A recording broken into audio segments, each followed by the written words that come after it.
Hello everyone, good morning to all. आज हम 9 नवंबर 2025 की संडे की द हिंदू की इम्पोर्टेंट न्यूज़ को कवर करेंगे। इसमें हमारे जो बिल्कुल मेजर सब्जेक्ट रहता है ये होता है पॉलिटी आयर, history, art and culture, economy, science and tech एंड इनके साथ ही इन्वायरमेंट, जियोग्राफी। तो ये हमारे जो सब्जेक्ट है किसी भी एग्ज़ाम के लिए काफ़ी इंपॉर्टेंट होते हैं। इनमें से करंट अफेयर के क्वेश्चन ज़रूर पूछे जाते हैं। इससे पहले आपको हमने जो कल का क्वेश्चन ऑफ द डे दिया था उसका आपने करेक्ट ऑप्शन बताना है। इसमें क्या है, उपभोक्ता मूल्य सूचकांक के बारे में पूछा गया। यह वर्ष 2011 को आधार वर्ष मानकर वस्तुओं सेवाओं की टोकरी के आधार पर उपभोक्ता कीमतों में समग्र परिवर्तन को मापता है। इसे राष्ट्रीय सांख्यिकी कार्यालय के द्वारा प्रत्येक वर्ष प्रकाशित किया जाता है। इसका उपयोग महंगाई भत्ते को समायोजित करने के लिए किया जाता है। तो इसमें आपने ऑप्शन बताना था कितने ऑप्शन इसमें सही हैं। तो केवल एक ही सही है, ए ऑप्शन इज करेक्ट। सिर्फ तीसरा जो ऑप्शन है वो बिल्कुल सही है। पहला जो है आधार वर्ष 2012 को माना जाता है। इसके बाद जो है यहाँ पर अगर हम बात करें तो इसको हर साल नहीं बल्कि इसको मासिक तौर पर यानी कि हर महीने इसको प्रकाशित पब्लिश किया जाता है इस रिपोर्ट को। तो चलते हैं हमारी आज की न्यूज़ की तरफ।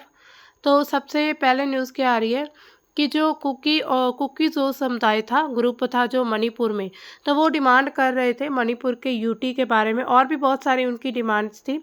तो उनको केंद्र सरकार के द्वारा खारिज कर दिया गया है। यानी कि अभी जो 7 नवंबर को सेंटर की एक मीटिंग हुई उसमें ये बातचीत की गई।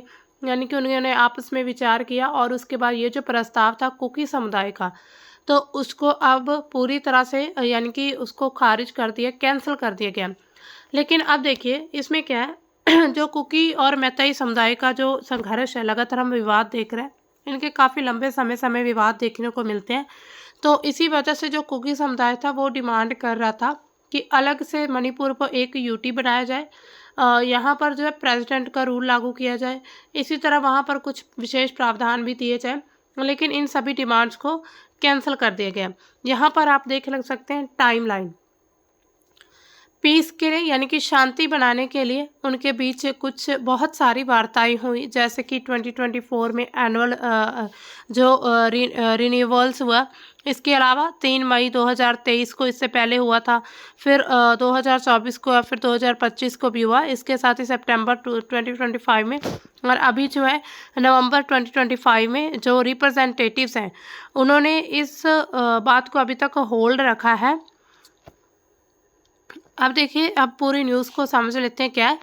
तो केंद्र सरकार ने कहा कि किसी भी बड़े कदम से पहले मणिपुर के सभी समुदाय, यानी कि अब देखिए मणिपुर जो एरिया है वहाँ पर ट्राइब्स जो है वो रहते हैं, उनकी जितनी भी वहाँ पर समुदाय जिसमें मैतेई है, नागा है, इन सभी से सहमति की आवश्यकता है।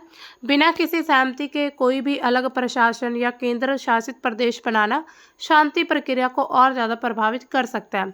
इसके बाद सरकार का मुख्य उद्देश्य क्या है कि राज्य में स्थायी शांति को स्थापित करना, विश्वास को बनाकर रखना। इसके लिए संवाद जारी रखने पर जोर दिया गया। केंद्र ने कुकी जो समुदाय से विनती की, एक तरह से आह्वान किया कि वे हिंसा से दूर रहें और बातचीत के जरिए मुद्दों को समाधान करने की कोशिश करें। इसके अलावा ये जो मांग है 2023 से जो मणिपुर में जातीय संघर्ष चल रहा है कुकी और मैतेई समुदायों के बीच, जिसमें कुकीज़ों और मैतेई समुदायों के बीच काफ़ी हिंसा भी हुई थी, जिसमें 200 से ज़्यादा लोगों की मौत हो गई। 60,000 से ज़्यादा लोग जो है वो विस्थापित हो चुके हैं। इसके अलावा कुकी समुदाय क्या कहता है कि अलग प्रशासन की ही संघर्ष का एक स्थायी समाधान है, लेकिन केंद्र इस राज्य की अखंडता के खिलाफ मानता है। अब देखिए संघर्ष का इतिहास क्या है। तो प्राचीन और मध्यकालीन में अगर हम देखें 1947 से पहले की बात है, जब भारत आज़ाद नहीं हुआ था, तो मणिपुर एक स्वतंत्र हिंदू राज्य था। यानी कि मैतेई शासक वहाँ पर राज्य करते थे। ब्रिटिश काल ने इसे प्रिंसली स्टेट कहा था। फिर 1947 में भारत में इसका विलय कर लिया जाता है। मर्जर एग्रीमेंट के तहत इस पर हस्ताक्षर होते हैं। कई समुदाय, खास करके नागा समुदाय जो है, उन्होंने इसे कहा था कि ये ज़बरदस्ती भारत में इसको मिलाया गया है। फिर 1949 में पूरी तरह से विलय होता है। मैतेई जो परिवार है उसकी शक्ति खत्म हो जाती है, यानी कि सिर्फ उनका ही प्रभुत्व था। इसके बाद फिर 1950 से 80 में विद्रोह की शुरुआत हो जाती है। 1964 में यूनाइटेड नेशनल लिबरेशन फ्रंट की स्थापना हुई और मैतेई जो है उग्रवादी समूह स्वतंत्र मणिपुर की मांग की उन्होंने। फिर 1970 में नागा विद्रोह हुआ। नागालैंड के साथ मणिपुर के जो नागा इलाके उनको मिलाकर ग्रेटर नागालैंड की स्थापना यानी कि उनकी मांग की गई थी। इसके बाद PLA यानी कि पीपल्स लिबरेशन आर्मी और प्रीपक जैसे मैतेई उग्रवादी जो समुदाय थे वो काफ़ी एक्टिव रहे थे 1978 में। इसके बाद 1980 से लेकर 2000 के बीच कुकी और नागा का संघर्ष होता है। कुकी नागा जातीय संघर्ष, भूमि संसाधनों पर विवाद चला था इनका। इसके साथ ही 93 में फिर तमेंगलोंग में कुकी समुदायों पर NCSN 1M का हमला हुआ, यानी कि एक तरह से यह संगठन है और बहुत सारे 100 से ज़्यादा गांव जला दिए गए कुकी समुदाय के। फिर कुकी नेशनल आर्मी और जोमी रिवैल्यूएशन आर्मी की स्थापना की जाती है। इसमें 2000 से लेकर 15 के बीच भी मैतेई और पहाड़ी समुदायों के बीच तनाव हो जाता है। 2001 में सीज फायर एक्सटेंशन विवाद होता है। इसके साथ ही 2015 में 3 विवादास्पद बिल पास होते हैं। मैतेई बहुमत वाले विधानसभा ने पास किए थे इसको। इसमें क्या था कि पहाड़ी समुदाय कुकी नागा ने इसे मैतेई वर्चस्व वाला माना था। चूराचांदपुर में इसका विद्रोह हुआ और काफ़ी लोग यहाँ पर भी मारे गए थे। इसके बाद 2016 से लेकर 23 के बीच वर्तमान जो संघर्ष चल रहा है, कुकी जो संगठन जो कि सस्पेंशन ऑफ ऑपरेशन समझौता जो है केंद्र के साथ करना चाहता है, 2016 में हुआ था। 2021 में मैतेई को अनुसूचित जनजाति दर्जा देने की मांग हुई। हाई कोर्ट ने सरकार से विचार करने को कहा तो कुकी जो ने इस चीज़ का विरोध किया और सुप्रीम जो ट्राइब्स है, ST का ट्राइब्स है, उसमें हिस्सेदारी कम होने का उनको डर था कि कहीं अगर मैतेई को विशेष प्रावधान मिल जाते हैं तो जो बाकी समुदाय हैं उनका ST जो कोटे में उनको रिजर्वेशन मिलता है वो बहुत कम हो जाएगा। इसके बाद 2022 में अफीम खेती होती है और जंगल पर आक्रमण होता है। सरकार का अभियान चलता है ये। फिर कुकी बहुल इलाके जो थे वहाँ पर बुलडोज़र वगैरह चलाए गए। इसके साथ ही कुकी संगठनों ने इसे जातीय सफाया माना था कि एक तरह से सरकार जो है वो किसी एक जाति का सफाया करना चाहती है। अब देखिए इसमें मुख्य मुद्दे क्या हैं। अब देखिए इसमें बाद में भारत सरकार के द्वारा वहाँ पर प्रेसिडेंट रूल भी लागू किया गया, लेकिन फिर भी कोई इतनी ज़्यादा स्थिरता नहीं बढ़ पाई। अब देखिए इसमें मुख्य मुद्दे क्या है, आखिर मुद्दा क्या है। भूमि का मुद्दा क्या है। मैतेई क्या कहते हैं कि घाटी में 10% क्षेत्र इनको मिले, 60% आबादी और पहाड़ों में बसने की मांग इनकी थी मैतेई की, लेकिन कुकी ने इस चीज़ का विरोध किया। पहाड़ी इलाके उन्होंने कहा उनकी पुश्तैनी जमीन है, मैतेई अतिक्रमण इस पर कर सकते हैं।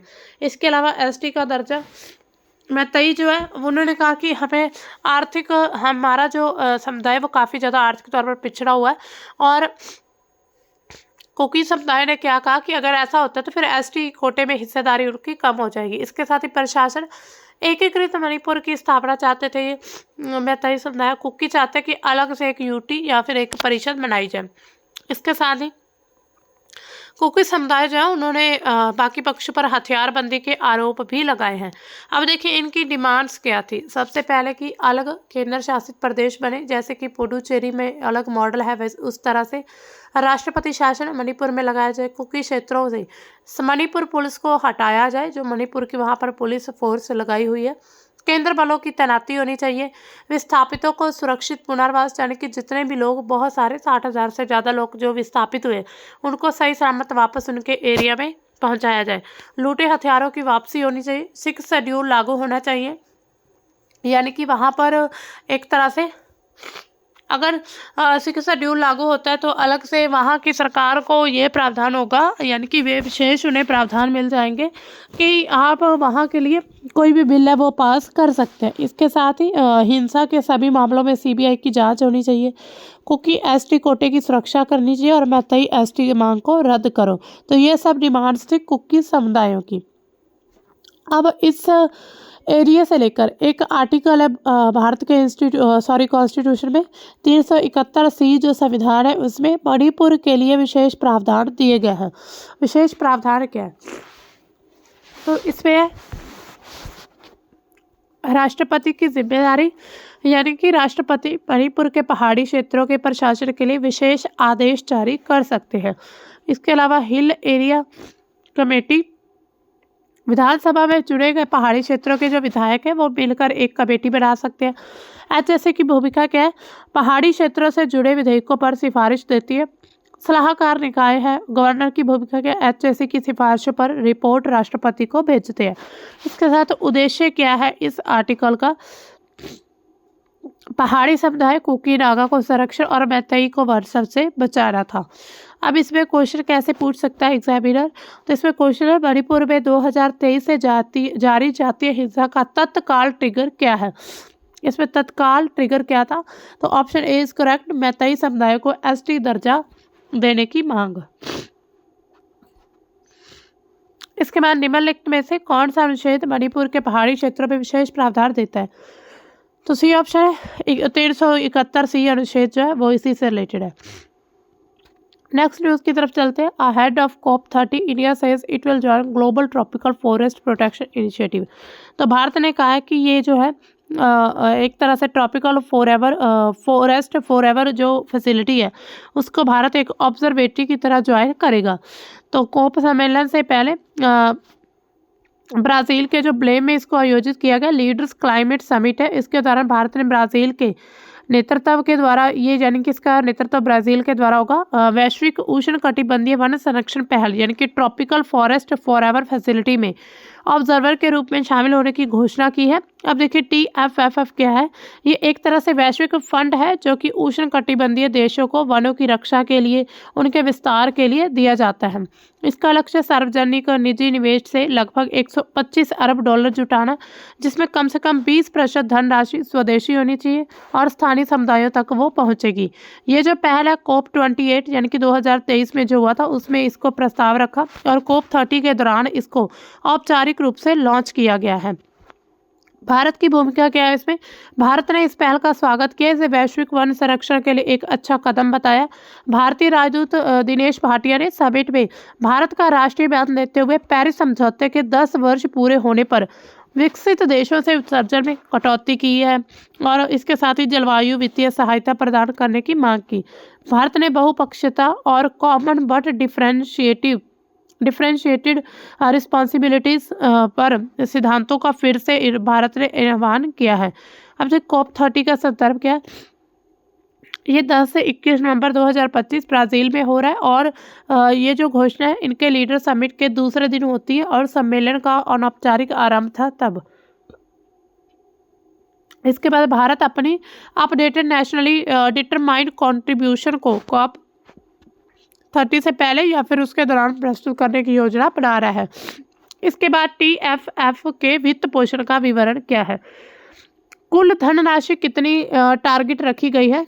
तो इसका लक्ष्य 125 अरब जो है अमेरिकी डॉलर जुटाना, जो कि सार्वजनिक निजी क्षेत्र से मिश्रित वित्त पोषण पर आधारित है।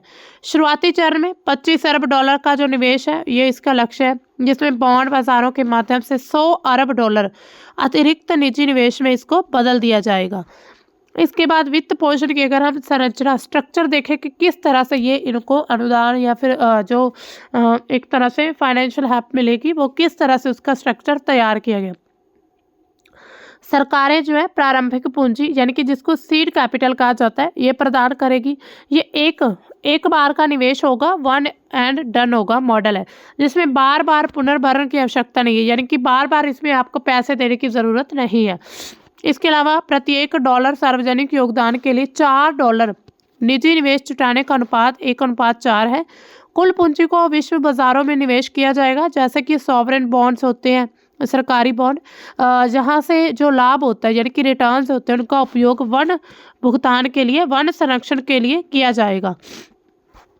इसके बाद ट्रॉपिकल फॉरेस्ट इन्वेस्टमेंट फैसिलिटी इसका एक हिस्सा है जो कि निवेश प्रबंधन करेगा। ये एक एडमंट फंड की तरह काम करेगा जहां पर निवेश से सालाना लगभग 4 अरब डॉलर तक के लाभ हो सकते हैं।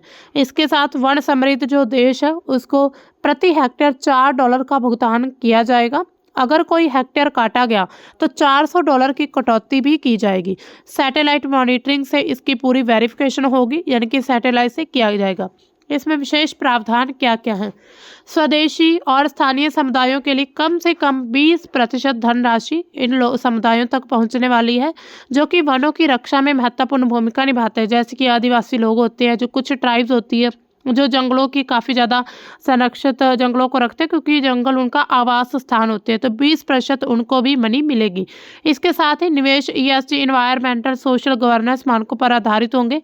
जीवाश्म ईंधन या वन विनाशकारी परियोजनाओं से बचाव होगा। इसके बाद गवर्नेंस जो किसके द्वारा होगा? विश्व bank, UNDP, ICD, WWF, conservation international जैसे जो संगठन है, ये सलाहकार होंगे। 2 मुख्य संस्थाएं काम करेंगी जिसको लीड करेंगे TFF और इसके साथ TFIF। एक तो जो भुगतान का प्रबंधन होगा, एक जो निवेश का प्रबंधन करेगी। अब देखिए इसमें COP30 की और कौन कौन सी प्रमुख पहले हैं जो अभी COP30 चल रहा है। बाकू ब्लेम रोड मैप, यानी कि COP30 के जो $300 अरब के लक्ष्य रखा गया उसको आगे बढ़ाते हुए वार्षिक $1.3 ट्रिलियन जो जलवायु वित्त जुटाने के लिए एक रोड मैप तैयार किया गया। ये विकासशील देशों के लिए सस्ती वित्तीय पहुंच, जोखिम मूल्यांकन सुधार, निजी निवेश को बढ़ावा देना। इसका उद्देश्य क्या है कि जलवायु वित्त जो है उसको समान और पूर्वानुमानित बनाकर रखना, जिसमें अनुकूलन, हानि, क्षति फंड, ये सब कुछ शामिल है। इसके साथ ही 5 नवंबर को COP23 अध्यक्षों के द्वारा ये जारी किया गया। COP30 में इसे बाध्यकारी प्रतिबद्धताओं में बदलने की कोशिश की गई है कि इसको बाध्यकारी बना दिया जाए। इसके बाद क्या है? ब्लेम घोषणा जलवायु चालित गरीबी और भूखमरी पर। तो अब देखिए ये 44 देशों के द्वारा ये पहल समर्पित है। ये घोषणा जलवायु परिवर्तन से प्रभावित जो भूखमरी है, गरीबी, असफलता को संबोधित करती है। इसमें खाद्य सुरक्षा, सतत कृषि और सामाजिक न्याय पर फोकस किया जाएगा। इसका उद्देश्य आखिर क्या है? तो जलवायु कार्रवाई को मानव केंद्रित बनाना, विशेष रूप से जो कमज़ोर समुदाय उनके लिए। इसको 7 नवंबर 2025 को लॉन्च किया गया और ये भी ब्राज़ील के नेतृत्व में COP30 के पीपल्स सर्कल से जुड़ी हुई एक पहल है। इसके बाद बेला 4X प्लेज 2035 तक सतत ईंधन यानी कि बायोफ्यूल्स के उपयोग को 4 गुना बढ़ाने का वादा किया गया। इसमें नवीकरणीय ऊर्जा, परिवहन, संक्रमण अनुकूलन पर जोर दिया जाएगा।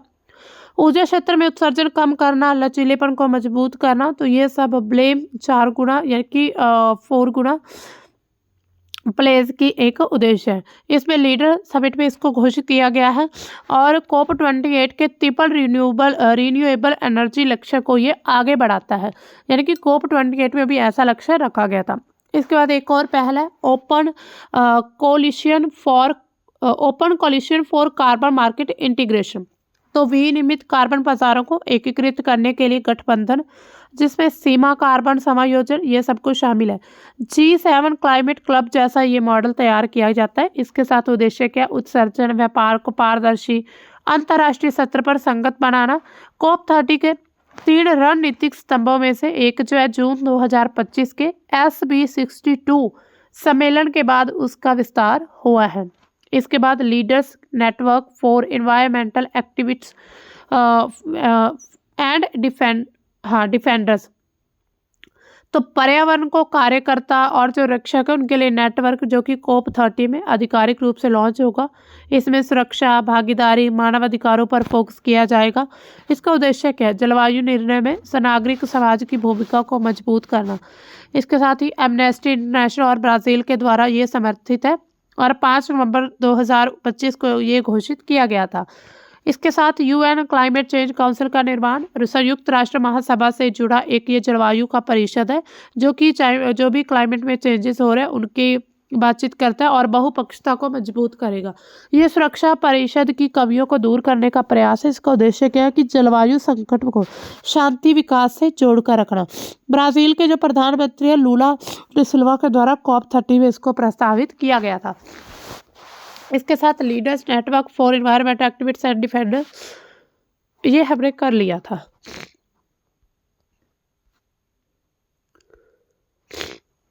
इसके अलावा और समुदाय और क्षेत्रीय पहले क्या क्या है? ब्राज़ील की ग्रीन इन्वेस्टमेंट पैकेज भी एक नई पहल है। अमेज़न और जो नदी तटीय समुदायों के लिए है, जो कि 3500 से ज़्यादा परिवारों को उत्पादन और श्रृंखला के माध्यम से लाभ पहुंचाएगी। इसके अलावा महिलाएं, युवा, स्वदेशी समुदायों को भी प्राथमिकता मिलेगी। इसके साथ ही nature investment lab Brazil restoration कोalition किया जाएगा। प्राकृतिक आधारित समाधानों के लिए एक वित्तीय मॉडल है जो कि वन की पुनर्स्थापना जैविक आर्थिक को बढ़ावा देते हैं। इसके साथ nationally determined contributions update 1.5 degree Celsius तक लक्ष्य के लिए एक महत्वाकांक्षी है और केवल 60 देशों ने अभी तक इसको जमा किए हैं।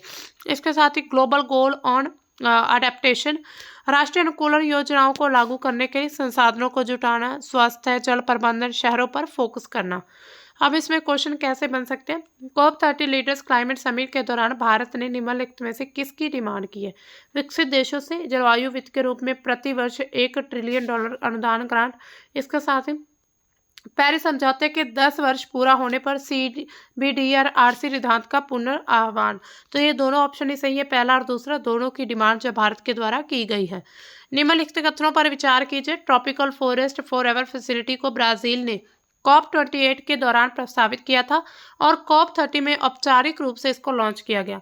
भारत ने TFFF में पूर्ण सदस्य के रूप में शामिल होने की घोषणा की, जो कि उष्णकटिबंधीय वनों के संरक्षण के लिए परिणाम आधारित भुगतान प्रदान करता है।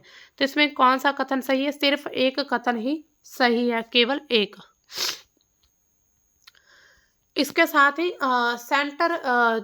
सेंटर ने नोटिफाई किए हैं नए रूल डीप सी फिशिंग के लिए। ये हमारी नेक्स्ट न्यूज़ आ रही है। तो rule for sustainable harnessing fishes for EEZ aims to give priority to fisherman cooperative societies, fish farmer producer organisations, यानी कि इकोनॉमिक जो एक्सक्लूसिव इकोनॉमिक जोन है उसमें जो फिशिंग की जाती है उसके लिए कुछ रूल दिए गए हैं। केंद्र सरकार ने विशेष आर्थिक क्षेत्र में गहरे समुद्र में मछली पकड़ने के लिए नए नियमों को अधिसूचित किया है।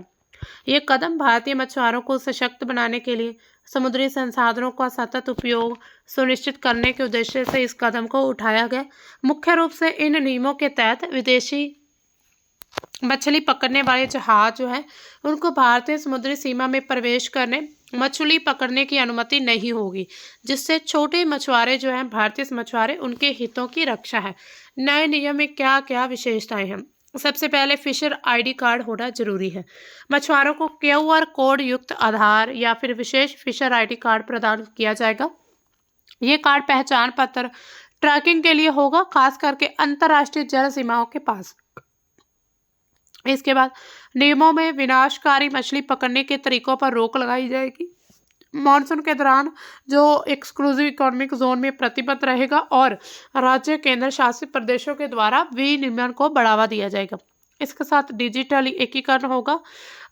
रियल क्राफ्ट पोर्टल को एम्पेडा यानी कि marine products exports development authority और EIC एक्सपोर्ट इंस्पेक्शन काउंसिल से जोड़ दिया जाएगा। इससे मछलियों की जो पकड़ है, स्वास्थ्य प्रमाण पत्र है, निर्यात उनको आसान किया जाएगा, जिससे पूरे विश्व के बाजार में भारतीय समुद्री उत्पादों की जो प्रतिस्पर्धा है वो बढ़ेगी। लक्षित विकास क्या क्या है इसके?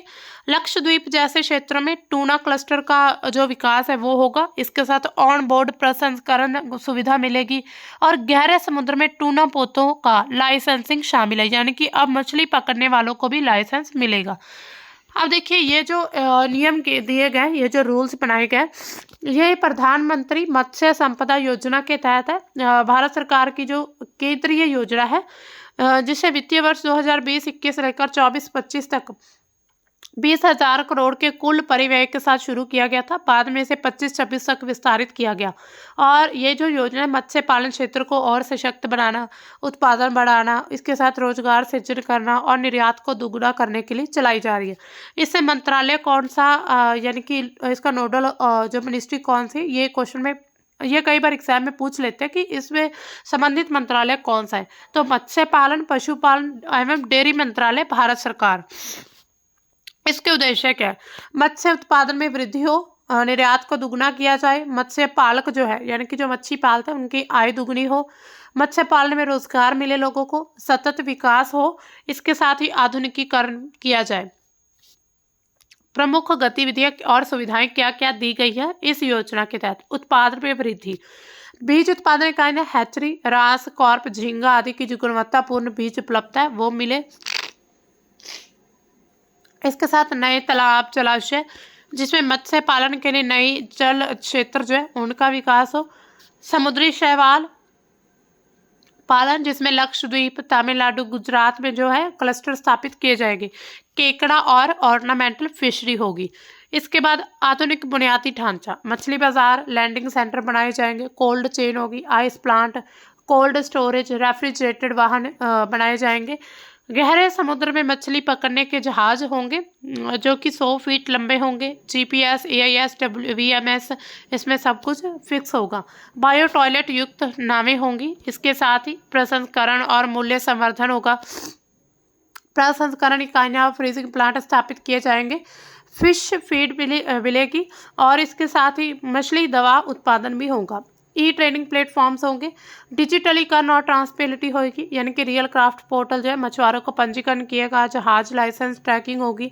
फिशर आईडी कार्ड होंगे। एमपेड और ईआईसी के साथ एकीकरण किया जाएगा। गहरे समुद्र में मछली पकड़ने को बढ़ावा देना। टूना जो लॉन्ग लाइन है जहाज़ों का लाइसेंस बनाया जाएगा। ऑन बोर्ड प्रसंस्करण सुविधाएं दी जाएंगी। इसके साथ बीमा और कल्याण भी होगा। जो मत्स्य पालक है, मान लीजिए अगर कोई दुर्घटना हो जाती है तो उनको बीमा मिलेगा, 5 लाख रुपए तक का कवर करेगा। इसके साथ ही किसान क्रेडिट कार्ड जो योजना है उससे आसानी से लोन मिल सकता है। महिला स्वयं सहायता समूहों को प्राथमिकता दी जाएगी। अब देखिए भारत सरकार की अगर हम एक तरह से ब्लू इकॉनमी देखें तो ब्लू इकॉनमी में भारत सरकार की कौन कौन सी पहल है।